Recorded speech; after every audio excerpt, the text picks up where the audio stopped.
So hello, everyone. My name is Hannah Gardner, and I am the program coordinator here at InterArts Matrix.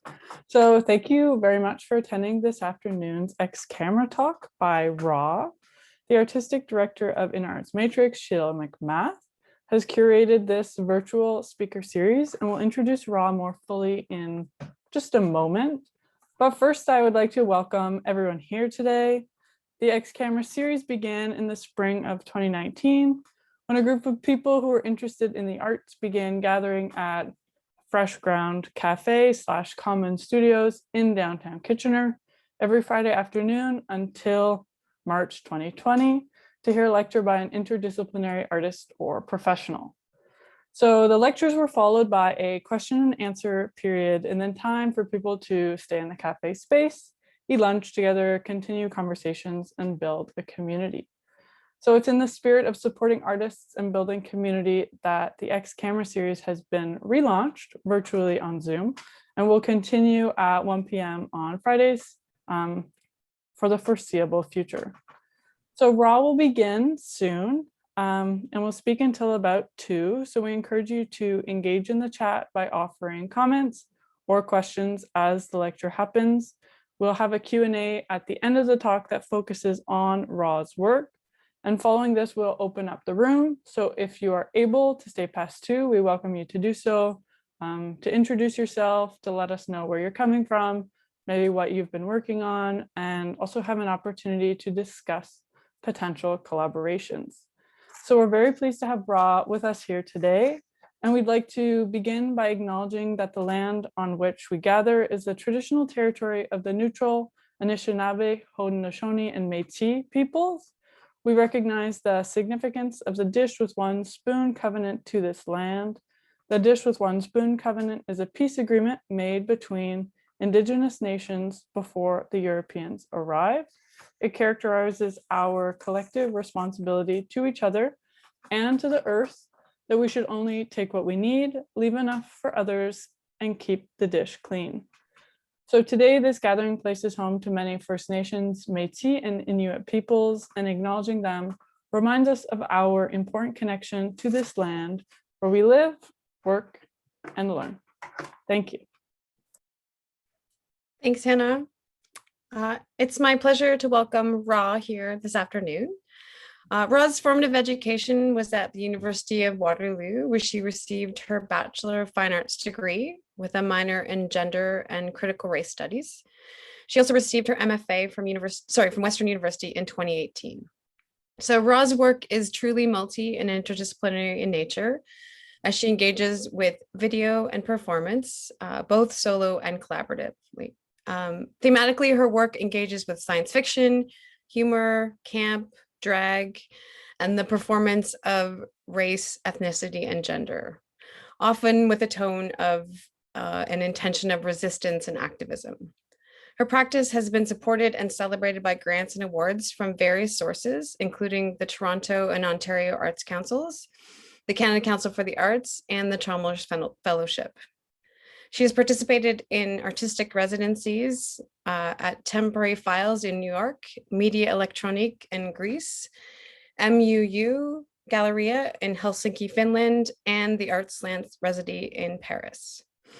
Her work has been presented in solo exhibitions at Canadian venues, including Carleton University, the School of Photographic Arts in Ottawa, the Art Gallery of Nova Scotia, Western University Arts Lab, as well as venues in Germany and the Netherlands. So I've known Rah's work for several years, but was introduced to her personally relatively recently at an online workshop. It was hosted, I think, by Shauna Jean Doherty, an organization called Interaccess in May of 2020. So I was impressed by Rah at that time and made a note to self to invite her to speak for Ex-Camera. So I will thank our sponsors now, Ontario Arts Council, City of Waterloo, City of Kitchener, and City of Cambridge, and tell you as well that Rah's work will be included in an exhibition at UAG in fall of this year. So welcome, Rah, and you can take it away. Thanks. Thank you, Sheila, for the lovely introduction, and thank you, InterArts, for having me here. Yeah, I just wanted to move on, before I continue with the presentation, I've been, with the horrific findings last week, I've really been reflecting on my arrival as a settler on Turtle Island and as a young refugee, the same age as many of the children whose remains were found last week. The year I settled in 1990, residential schools were still operating in this country. And as my family and I fled a war, we landed in a country that was waging war on its own people. We were granted asylum in Mohawk and Algonquin territory in Quebec, the same year as the Oka crisis, which was a 78-day standoff in Kanesatake near the town of Oka, between the Mohawk community, the Canadian military, Quebec police, and RCMP. This conflict emerged because of an expansion of a golf course on ancestral burial grounds. And for 78 days, the Mohawk community the Mohawk community was terrorized by these militant forces. I was never taught this history until much later in life, when I read Thunder in My Soul, A Mohawk Woman Speaks by Patricia Montoya Agnes, and I've shared that book with you all. I've also shared The Truth and Reconciliation Call to Action, and I encourage you to look over that file. Patricia Agnes generously recounts her experiences as a Mohawk woman during the crisis, and also in academia and in Canadian society.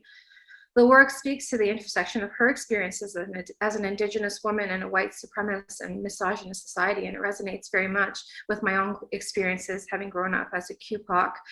That has really prompted an investigation in my practice of nationalism and race relations. This week in London, Ontario, a neighboring city that's just an hour outside of Kitchener, a white supremacist terrorist took the lives of an entire family because of their Muslim faith. And, I come from a Muslim family that were similarly immigrants. And it's been, a very unsettling and upsetting week. I've also shared a petition requesting the government to participate in a national action summit on Islamophobia. We need to dismantle systematic racism and white supremacy, and I truly believe that social mobilization and collective responsibility are powerful mechanisms for political change. And if you have any links or petitions or any readings that you'd like to share, the audience, I encourage you to use the chat feature. My talk today is about white supremacy. It's about racism and nationalism, and it may be triggering. So I urge you to honor your feelings and honor your body and space. And if you're overwhelmed, take a moment for yourself, breathe. You don't have to take this on today. I'm always available to anyone in the community who wants to talk to me. So please stay in touch. I hope that you stay and you engage in the conversation, but I do hope that you continue to stay with us. But I understand if it's a bit much, especially after the past few years. So I will begin. You identify as a person of color? The gallers glared at me, offended and appalled. I was taken aback. Well, yes, you see, I grew up in French Canada, and as a person of, wait, how do you identify? I asked her in a perplexed tone. I identify as Persian. I am white, she said, assertively and with self-adulation. It was Vienna Art Week, and I had come across the only booth that represented Iranian artists. Eagerly, I approached the woman and extended my hand. Salam, حال شما خوبه؟ اسم من راه است. من یه هنرمند هستم از Canada. She offered a limp handshake and said, are you Persian? My God, you have a funny accent. She had a dark complexion, jet black hair, dark eyes, and thick brown eyebrows. I had seen many fair-skinned Iranians before, but she was not one of them. You live in New York, I asked. Yes, I live in New York, she replied. And you identify as white, I asked. Yes. She looked at me, chap. I became aware of my appearance. My hair was wet and damp, and my shoes were dirty from the walk. It was pouring rain, and I had walked over from Studio des Weisse Haus. Her hair was styled, she was polished, she smelt of mademoiselle. She met my gaze with a smirk. Do you represent diasporic artists? I approached the topic gingerly. Many of my artists live and work in New York. She looked bewildered as if I was talking to her nonsensically. As I was thinking of a polite way to relieve myself from the conversation, she became agitated. I'm going out for a smoke. She huffed and threw her cashmere scarf over her head like a rusari and hastily stormed off with the cigarette pressed between her lips. I glanced over to the painting on the wall. It was Fashid Laramian's The Son of Man and Eve. The figure started breathing, a breath that mimicked the pace of my own. I slowly walked away. I became aware of my body. My fingers tingled, my legs felt numb, and her words echoed in my head. You identify as a person of color? I'm white. My palms were sweaty. I felt nauseous and disoriented walking through the labyrinth of art booths, each wall covered with kitsch paintings. The air felt humid and damp, and the crowd began to amalgamate. I could no longer identify individual faces. I shifted my eyes into focus on a woman who was laughing while drops of Chardonnay dripped on her stilettos. Distressed, I started looking for my friends from the studio. I saw Catherine standing across the hall with another artist. I slowly walked over. She looked at me and gasped, Rah, what has happened? Are you ill? You look so white. SuperNova is a talent show parody that I wrote, directed, in which I perform all 7 characters. The contestants in the show are Oreo, Fatimeh, and Coco. Each character's act examines issues of race and ethnic performance. Oreo performs a magic trick while approximating whiteness. Fatimeh sings and performs a Neo-Orientalist ethnic identity, and Coco performs a dance as a liminal and hybrid subject. These characters perform in the galaxy Messi 82 and present their talent in front of a panel of judges, Sirius, Myra, and Bellatrix. Messi 82 is a starburst galaxy that is 12 million light years from Earth in the constellation Ursa Major.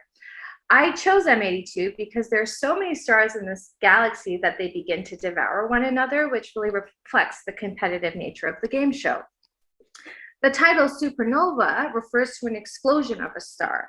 The explosion occurs when a white dwarf accumulates too much gas that it implodes and that it creates an explosion.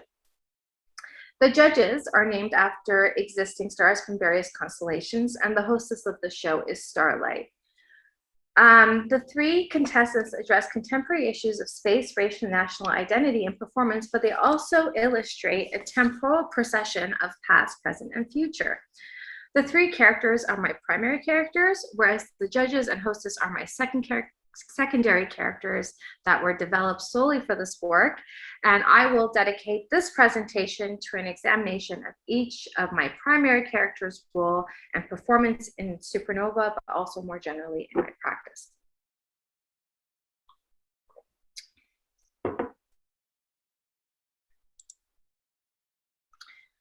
The Oreo character emerged out of prior development of Fatimeh Godach, which we'll look at a bit after, and was a culmination of a 2-month Artslant residency in Paris, and the Parisian context informed some of the development of this piece. In 2014, while I was living in Montreal, the Quebec government was trying to ban the veil and head coverings from the public sector to promote religious neutrality. In 2019, the Bill 21 has passed and unfairly targets Muslim women. In 2011, the government in France had implemented a similar legislation. So this cultural link was a similarity that I thought at the time was really urgent to address. In this video, Oreo is a YouTube sensation who performs in an ethnic or racial drag. She takes off her veil and calls for liberation. In the format of DIY videos, Oreo instructs women of color how to pass as white females through skin lightening techniques. In the past 7 years, this character's raison d'être purpose has shifted, and the interaction with that gallerist in my preface inspired me to use this character to start to really explore white nationalism and the Aryan race myth. In SuperNova, Oreo embarks on a journey of self-annihilation as she attempts to assimilate. In the first scene, Oreo walks onto stage and says, #avoid the sun, while she takes a selfie, which references the original Oreo, where she instructs viewers to avoid the sun as to not acquire a tan. She stands in front of the judges, adorned in baby pink outfit, and she speaks in a high-pitched vocal. The color choice and vocal range both emphasize her infantilization. Oreo begins her magic trick by blindfolding herself and presents a deck of race cards consisting of only white blank cards and asks the judges to pick a color. Mira says that she doesn't see color. Color blindness is a common argument used by people who are confronted with racism. Bellatrix says white disguises itself by appearing to have no color at all. This line challenges the dominant narrative of white as a default race, in which all other races are positioned as other and minoritized. So white is not a color, as everyone else of color is in relation to whiteness. While Oreo's primary concerns involve the trappings of normative white femininity and maintaining racial superiority, her deck of cards presents an uneven playing field where white is the only available option. The character highlights issues of passing, racial purity, and authenticity. And through this character, I speculate on the following questions. Who can claim whiteness? How does race shift across cultures? And what does a performance of white femininity and nationalism look like? My research on social apps and also engaging with artists such as Reza Zia Ebrahimi, Neda Maqbooleh, Bell Hooks, Frantz Fanon, and many others makes clear that the experiences of whiteness, nationalism, and identification of people of color are nuanced and complex. However, through this character, I highlight these complexities, and Oreo has two major conflicts that are interconnected. One is the concept of passing. Passing is a term used in drag culture and refers to an individual who acts and dresses as a member of the opposite gender in an attempt to pass in society as a member of that gender. In my net art practice, I really depend on the character to pass, as it allows her to enter the system and disrupt it from within. But Oreo does struggle with passing as white, as her traditional Persian features and her dark eyebrows give her away. In SuperNova, she is asked by Sirius, "Are you even from M82?" suggests that she has not passed as native in this galaxy.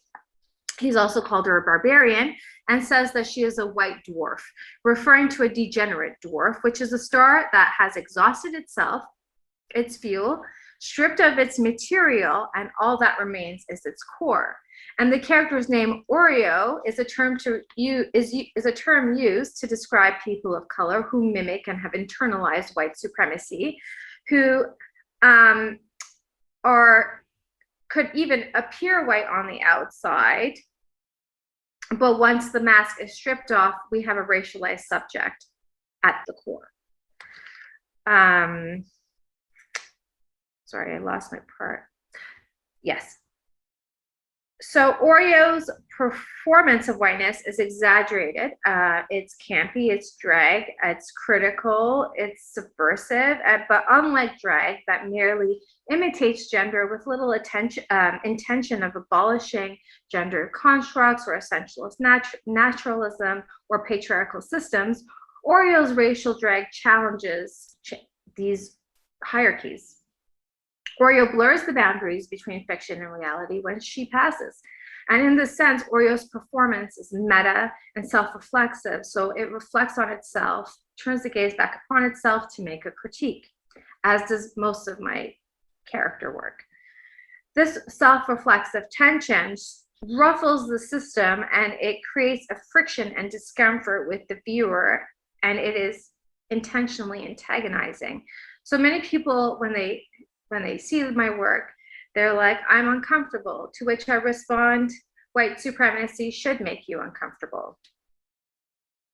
The performance of whiteness involves internalizing white supremacy, and also entails disassociating oneself and impugning other minorities for acceptance. So Oreo's performance consists of constructing her image and presenting herself as white while distancing herself from her racialized identity. So You'll also see this in SuperNova and with Fatimeh, who says, quote, "I'm not a typical Andromedan girl," end quote, which is very common in the diaspora, where individuals trying to disassociate themselves from their ethnic identity to align themselves closer with the dominant group. And so Oreo similarly rejects and even denies her Persian background because it's not beneficial for her to identify as Persian. So instead, she identifies as Aryan.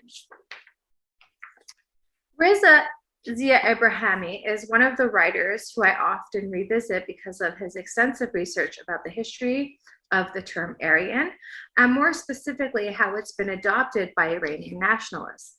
Oreo's most recent performances are influenced by his writings on the Aryan race, its relationship to Iran, and its continuing role in the national discourse of identity in a diasporic context. For many members of the Iranian diaspora, the performance of whiteness and struggles with self-categorization are very complex. In Iran, it is part of the national discourse that Iranians are Aryans, insofar that the name Iran means, quote, "the land of Aryans," and even the Shah Pahlavi had himself titled, quote, "the light of Aryans." Oh. Ebrahimi traces the initial use of the term Aryan in the ancient Avesta to its 20th century use as a racial designation. He says, quote, "Max Muller, who in 1861 claimed that the term Arya found in the Zendavesta indicated both a people and a land, and that Aryanam Vaja in fact meant the Aryan Sea, as it were, denoting the origin of Aryans. Since then, and to this day, Iran has abundantly and erroneously been referred to as the land of Aryans in popular and scientific writings alike, creating an implicit ambiguity about whom those Aryans actually are." Ebrahimi argues that the nationalist tendency is to romanticize pre-Islamic Iran and elevate Iranians because of their historical affluence and power. Many nationalists maintain that Iran is superior to the rest of the Middle East, and they've actually said that they have been geographically dislocated, and they belong to Europe. The Brethren of France. Because of its, sorry, I lost my part. Many nationalists maintain that Iran is superior to the rest of the Middle East because of its history and due to an accident of geography. Iranians are European rather than Middle Eastern, which Ebrahimi argues is a symptom of dislocation. Lastly, he contends that the term Aryan was a philological device used to explain the similarities between Indo-European languages and only incorporated into a romantic idea of racial purity later in the 20th century. So in contemporary language, the term Aryan is notoriously associated with Nazi Germany. And interestingly, during the Holocaust, many Iranian Jews were exempt from the Nuremberg racial laws. The Iranian Jewish community were protected by the diplomats because of strong cultural alliances with Germany, along with a shared sentiment of Iranians as pure Aryans. And it's important to know that the term Aryan is actually Sanskrit for Arya, and it is an adjective that means noble. Nazis capitalized the term and turned it into a noun for an imagined race. So the Aryan race doesn't actually exist. As descendants from the land of Aryans, many Iranians are indoctrinated with ideologies of white supremacy. The struggle with racial superiority becomes further complicated for Iranians in the diaspora because many identify as white but have racialized experiences. So when I was asking that gallerist, do you represent diasporic artists? You live in New York and you identify as white. I just couldn't believe that post 9/11, here's this woman of color, or well, at least maybe it's her wealth, that hasn't had racialized experiences that continues to identify as white. I was shocked. So within the multi-generational Iranian family, there is a struggle with self-designation, as you have often the first generation of Iranians who still maintain an ideology centered around belonging to the white race, while the second generation are more likely to align themselves with people of color and create even pan-ethnic coalitions with other minorities. So befriend Arabs, befriend other people in the BIPOC community. And I would recommend reading Dr. Neda Makbouli's Limits of Whiteness on the subject. She does some really amazing case studies looking at the American context. Yeah. So Oreo's performance confronts the viewer in several ways. It blatantly demonstrates the violent nature of white supremacy, which the viewer may be actively maintaining. In regards to the Iranian diaspora, Oreo illustrates that claiming an Aryan heritage does not exempt Iranians from racial-based violence, and highlights that even as people of color abandon their ethnic roots, perform, claim, or mimic whiteness, they will only ever occupy the lowest rung of the racial ladder and will never fully belong to the white race or the dominant group. Just gonna take a sip of water.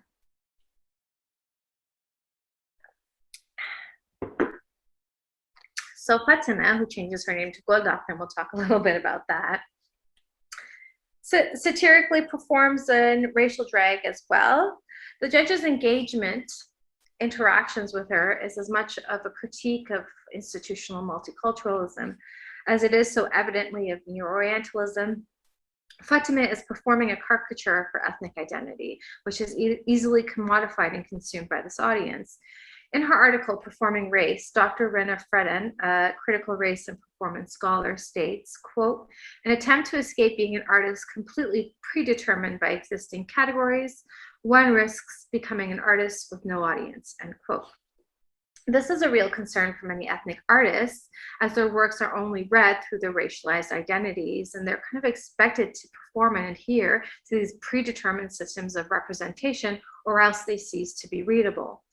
The art world thrives on works that reproduce Orientalist imagery and often dehumanizing images by ethnic artists, whether they're working as native informants, Spivak in the diaspora, or artists who are working directly inside the region. The work of these artists do little to serve the interests of their native communities. Instead, they reinforce Orientalist fantasy, and they kind of receive this stamp of validation as an authentic account from an Oriental subject. And Fatimeh brings attention to this troubling classification system of ethnic artists by strategically objectifying herself and presenting herself as an authentic other and as an art object, the body as an art object. So spoiler alert, Fatimeh gets the golden ringer because she just seduces the viewer with her alluring gaze, mystical garments, and mesmeric song and performance. She's wearing traditional garments that are no longer worn in contemporary Iranian culture. And rather than greeting the panel with an Islamic salam, she says the traditional greeting, durud. Sorry, I'm just gonna grab some water.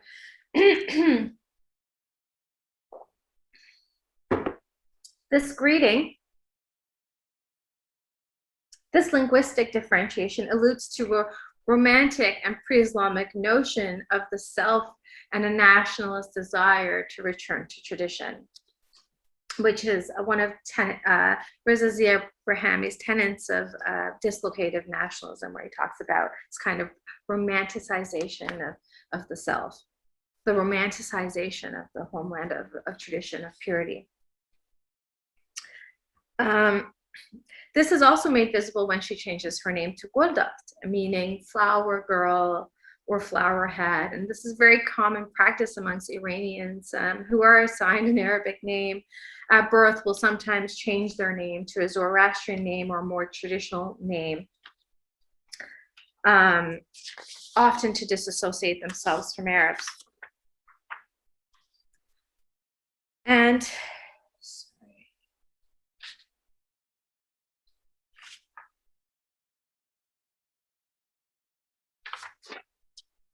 so Fatimeh sings a song that is in Pahlavi, And as she sings, her face blossoms into a flower, and the flower head scene is parodic, and it becomes a kind of extreme act of self-exoticization. And it's actually very visceral and disturbing and abject and very bizarre and unsettling.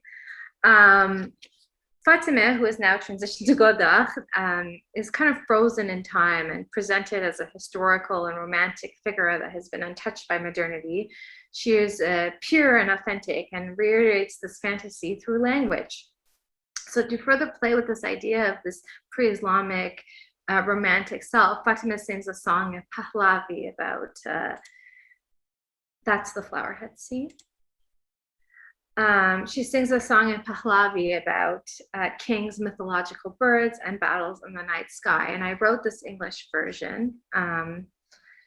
Many nationalists want to return to an archaic language in favor of stripping the language of all Arabic and French loanwords. So Farsi has a lot of French and Arabic borrowed terms and words. Iranian purists believe that contemporary Farsi has been spoiled and tainted with these borrowed terms. So Godard sings in Pahlavi, a language that is no longer understood by contemporary Farsi speakers. And it took me 8 months to find a linguist that specialized in Pahlavi. I found Dr. Miguel Toledo, an Avesta and Pahlavi linguist and professor from the University of Toronto, who translated my poem from English to Pahlavi. Dr. Toledo said that there are only 10 scholars in the world that comprehend Pahlavi, and even those scholars require a Pahlavi dictionary. So Godard's song is incomprehensible to almost everybody. And I was really interested in this performative possibilities of this language. And because she embodies the characteristics of this mythical and romantic illusion, the use of the obscure language kind of contributes to the outlandish, fantastical nature of her performance. So how can we subversively perform an Oriental aesthetic for this Western audience? And I think Fatimeh critically highlights self-exoticization and challenges both the Western fantasy of the Oriental and Iranian nationalist self-romanticizing tendencies. After her performance, the panel of judges are now kind of in a position of art critics. And one of them tells Fatimeh, Bellatrix tells Fatimeh, quote, you are a lost artifact dug out from the sands of the Andromeda. So to further push this East-West dichotomy, Fatimeh claims that she's from Andromeda. Andromeda is a galaxy that's expected to collide with the Milky Way. And according to NASA, this will happen in about 4 billion years. So we'll all be gone. This collision imposes a threat for a galaxy as the crash is fatal. By claiming that she is from Andromeda, Fatimeh is presented as a kind of threat to national security and cultural and racial purity. So when she comes out, she says she's from Andromeda. They're like, you know, they pull back a little bit. But there's a significant shift as Fatimeh's performance goes on. It gives them pleasure. She gets the golden buzzer and performs this farcical display of a wailing woman. She dramatically falls to her knees and weeps as if in mourning. Her arms are positioned to resemble the crucified martyr, and she pounds her chest while wailing and rocking back and forth. She aestheticizes grief, and by using her body to perform a cultural ritual, it seduces her audience, and they even begin to utilate. And utilate is this rapid tongue gesture, and it's done in times of mourning, it's done in times of celebration, and it's done throughout the kind of MENA region.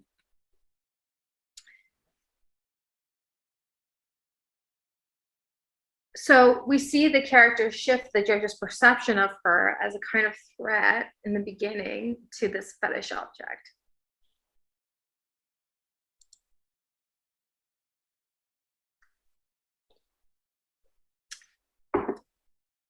In a manner similar to Fatimeh's performance. So I don't I wouldn't say that any of these characters, although they're an extension of my experiences,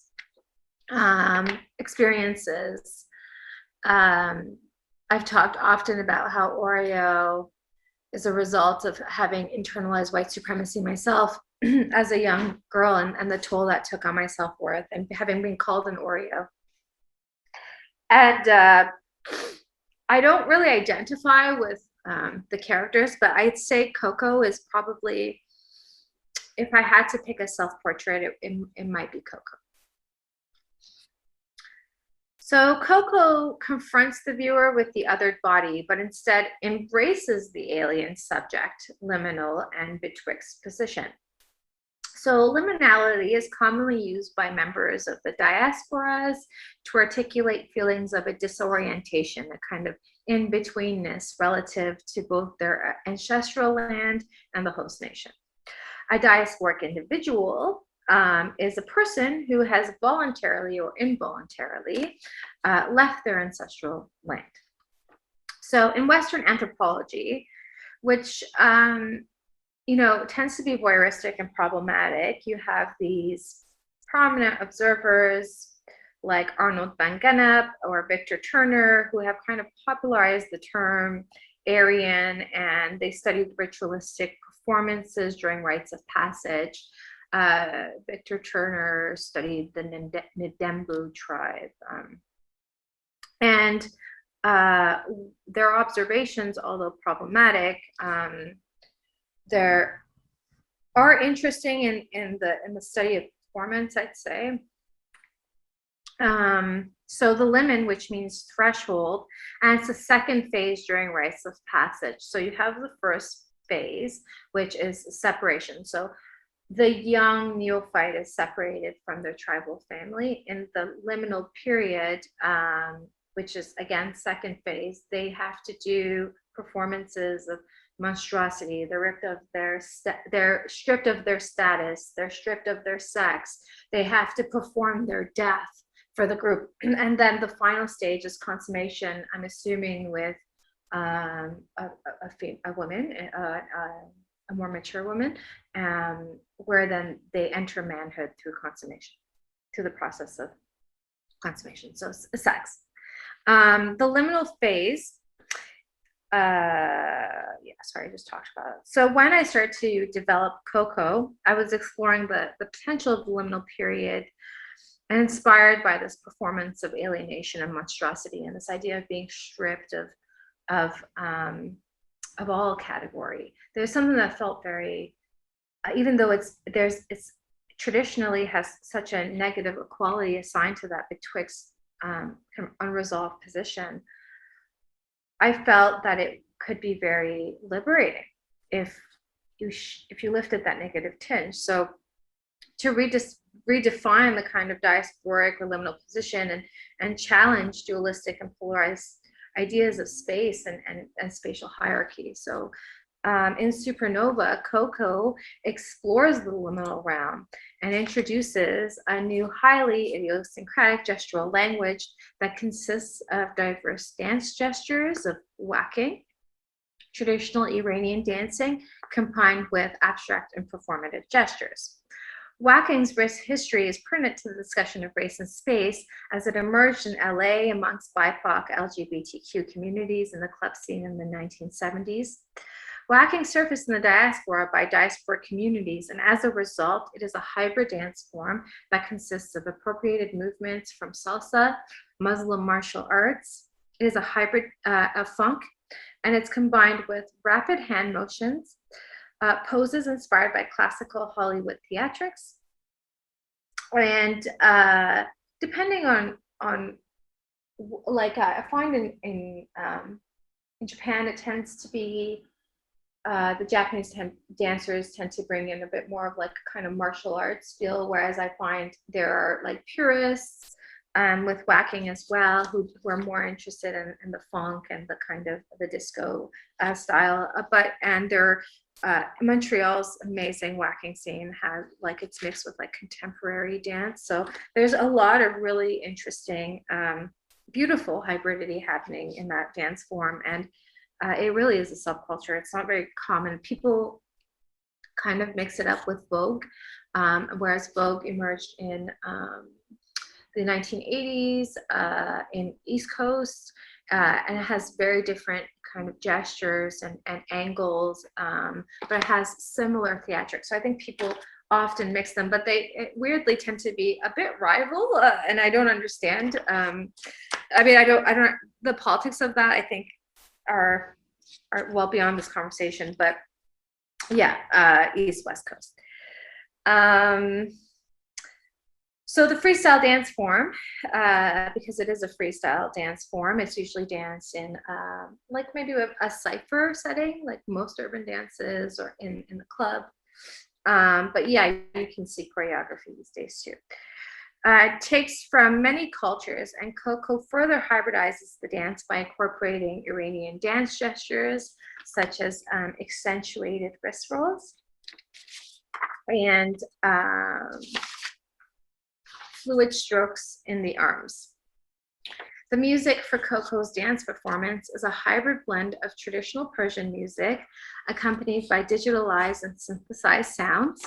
The song is called Native Melody and was created in collaboration with a New York musician named Koumaria Residency. The harmonious blend of musical genres and traditions prompts the listener to reflect on the intersections of technology, electronics, music, and culture.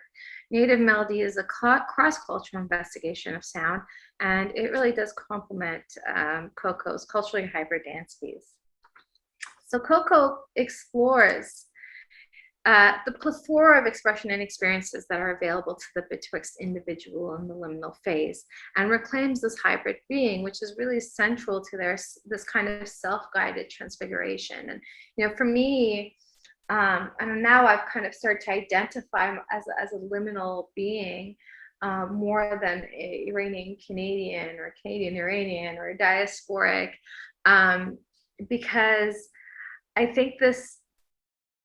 think reinventing oneself and redefining oneself and kind of removing yourself from these nation-centric identities can be really freeing, especially for like us subjects who've been denied community, we've been denied our ancestry, the lineage, or language. We're being told not to speak our language. We're constantly told that we don't belong. So I spent my life trying to figure out, well, where do I belong? And then I realized that I don't need to belong to a nation. I don't need to belong to a people's. I don't need to belong to an imagined community. And this was really an empowering position. It was really empowering for me to get there. And it really was a shift in perspective. And so this character introduces a new spatial dimension and prompts us to reflect on the spatio-temporal and external forces that contribute to the formation of identity, including language. And that's why she kind of, Coco refuses to participate in colonial language. Throughout the performance, Coco doesn't say a word and only communicates through these abstract gestures and performances. There's a refusal, an outright refusal to participate. So the character performs in a dark, galactic, and open space, and the space provides a clean slate as it has no borders, no physical properties, material, land, or topography. And I said, again, it's a space to reinvent oneself from these external pressures. In this installation, unfortunately, I didn't show the one with Coco because it's just dark. You can't really see anything. The character is able to travel between multiple spaces and channels. And by channels, I mean a kind of frequency as a mediator between maybe epistemic culture and traditions, but also like a mediator between space, but also by channels, I mean two projections, multiple channels. So unlike Fatimeh and Oreo, who are kind of fixed to the left screen where you see the stage, Coco's they're fixed in their identity, and they're similarly fixed inside of the kind of confines of this frame.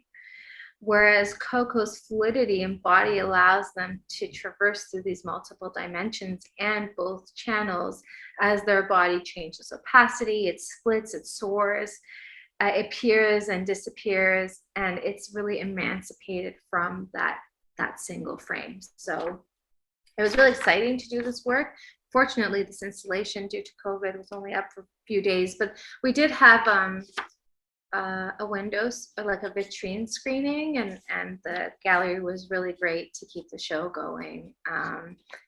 And yeah, so okay. And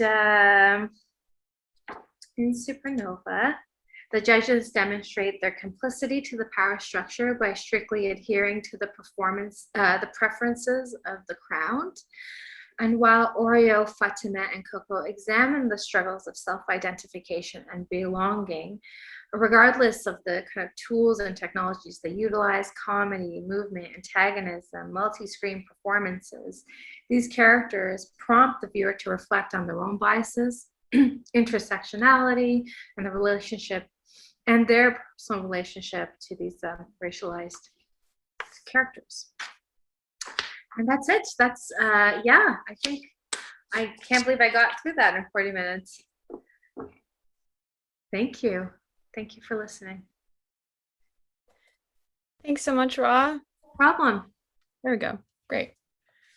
So I just wanted to ask you, as a way to start off, I think one of your sort of most foundational acts as an artist is your name. And I just wanted to maybe have you sort of break that down a bit for us. Sure. Talk a bit about how you got to there, because I think it's a question that women have to answer maybe more often than men, and you've just made a conscious decision about how to name yourself, and it's a political act, I think. So I just wondered if you could talk a bit about that. Thanks. Yeah. Yeah. So my legal name is Rah Eleh Sane. This is my father's patriarchal last name that I've adopted as Sane, and I've always been called Rah or Raha since I was really young, and I just about 12. I mean, I don't know. When Facebook kind of started, I was calling.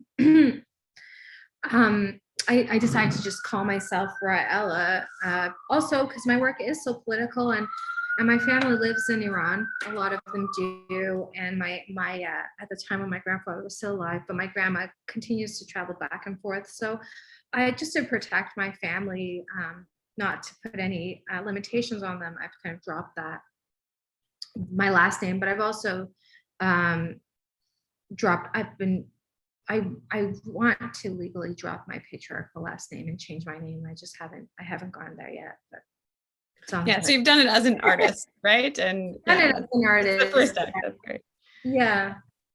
Yeah, I wanted to ask you, yeah, thanks for sharing that, because I think it's a part of the whole narrative of your practice, right? So I just wanted to ask you about seduction in art, right? Because I think seduction or enchantment, I'm not sure what the right word is there. There's an enchantment or seduction that's a part of art. And I'm just wondering, like, how you negotiate that, like how in the context of race and gender, how do you bring your audience,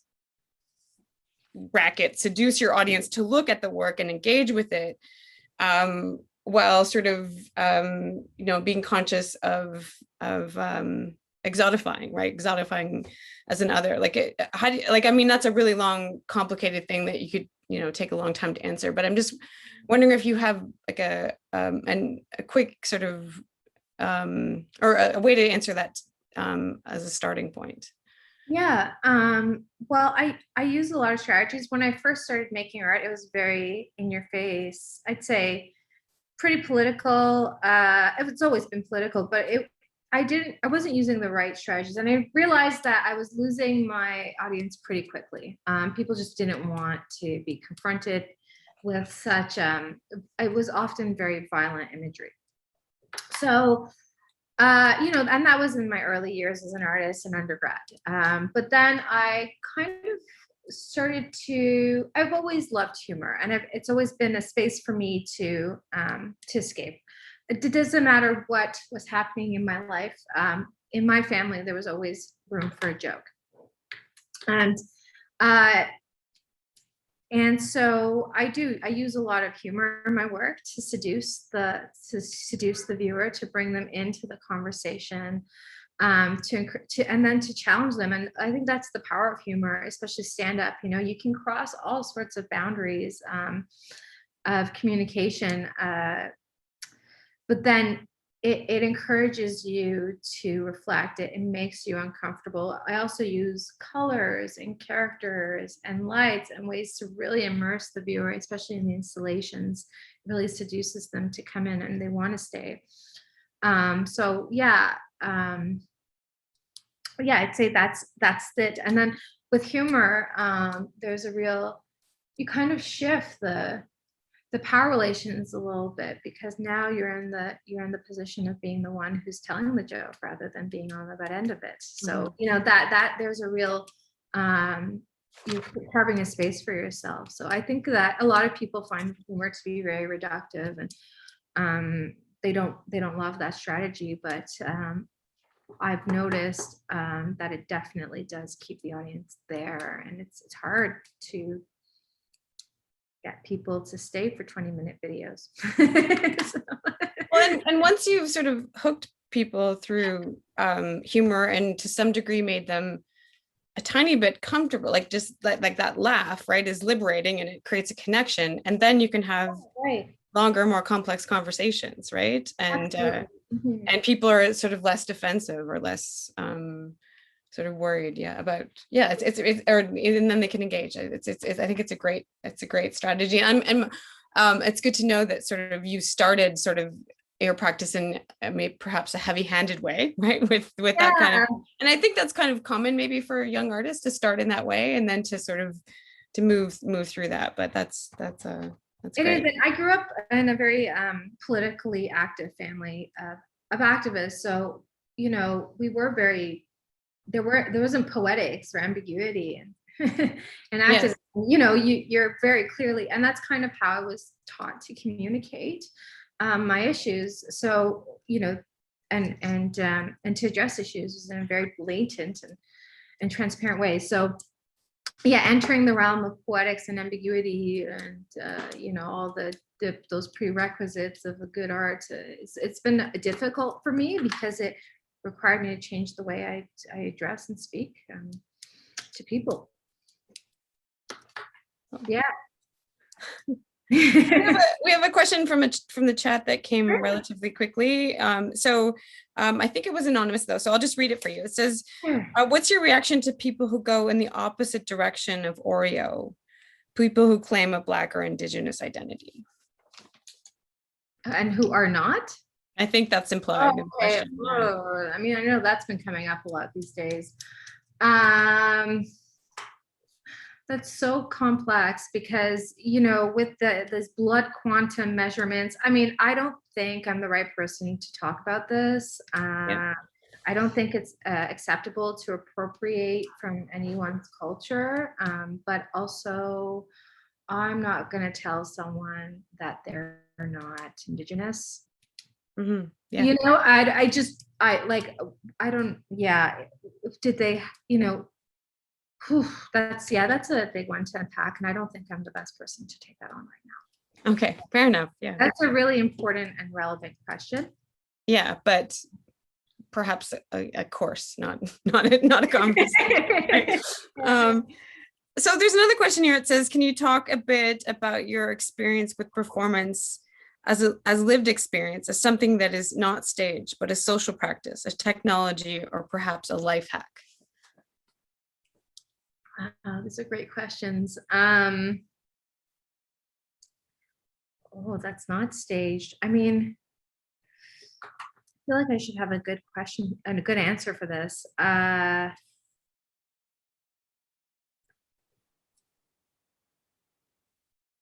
It's Sorry, can you ask the question again? I It feel says, can you talk a bit about your experience with performance as a lived experience, as something that's not staged, but a social practice, social practice, a technology, or perhaps a life hack? I think it's sort of, I think there's there's an implied question there about sort of reality versus persona, right? Yeah. Lived experiences versus the characters that you've created, right?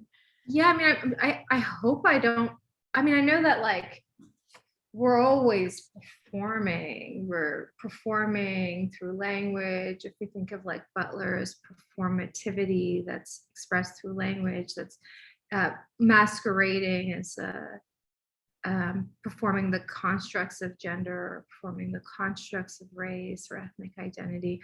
I mean, yeah.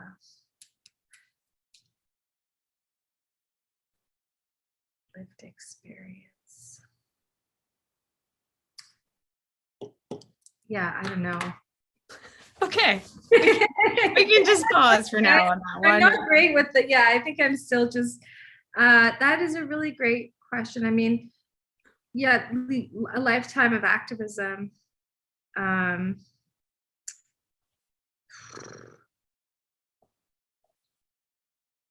Yeah.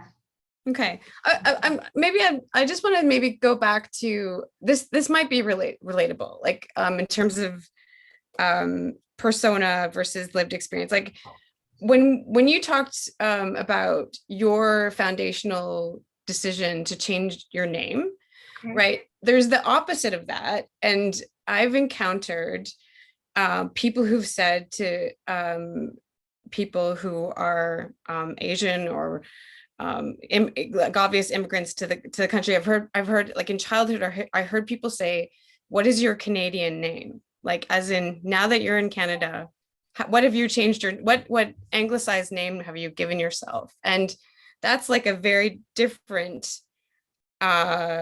It's coming from a different perspective. You decided to change your name, and then this is often imposed on children to change their name to something that makes people more comfortable, right? Or whatever. I don't know exactly. I don't exactly know. Whatever. I think that was the implied thing in sort of the 80s and 90s when I encountered that question. I remember it being off-putting and like strange to me, but often that happens in like, have you encountered that? Have you sort of? Yeah, I mean, I have a lot of international students who change their name, even now, mostly I have a lot of Chinese students who change their name to like Catherine or, Christy and such things. So yeah, I mean, I didn't change my name. I just shortened it Right. because I identify with Rah more than this very feminine Rah Eleh, it's a beautiful name. But I don't know, I think there was a moment in my life where there was a real shift in who I was and how I started to think of myself and my own identity. Like I had said, I had internalized white supremacy. So for many years, I was performing whiteness in my like every day. I bleached my hair blonde. I was very young. I changed my name to Nicole.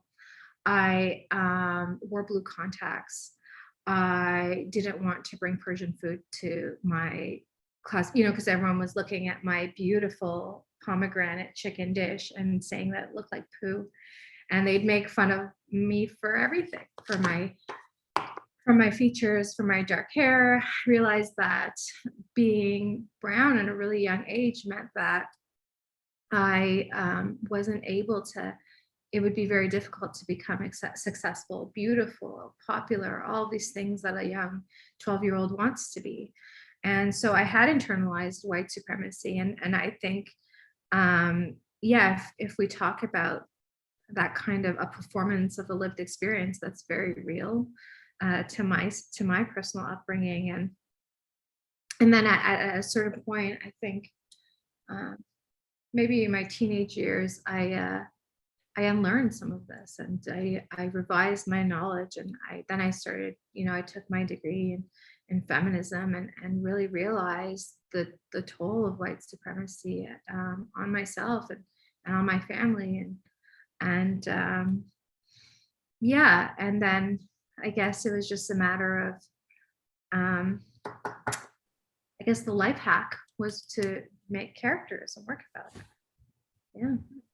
So yeah, maybe that is my answer to that. Yeah, I think they're sort of related. Yeah. Yeah. Yeah, definitely. So there's a question here from someone about science fiction. It says, I've always seen science fiction as a seeing rather than a genre, and something that can contain several genres within it without a default expectation for any specific genre. Was science fiction an easy choice to work with given the themes you want to present? Or were there other aspects of science fiction that present unique challenges that you would otherwise have not encountered? Yeah, so I'd say the work was like an attempt at ethnofuturism, and which is where the direction of the work is going. And I realized that many of these futurisms are anchored in like nationalism.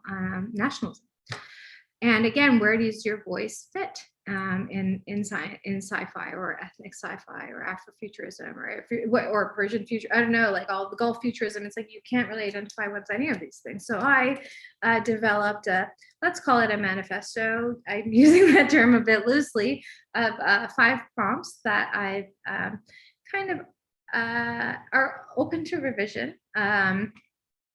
And they're just 5 prompts for conversation about the potential of a liminal futurism and what that could offer to betwixt subjects. So yeah, I mean, I love sci-fi, and I've always been, I was interested in the kind of the reactionary or this idea of carving a space for a collective existence for a future that's been canceled. To create a space for yourself in the future to exist.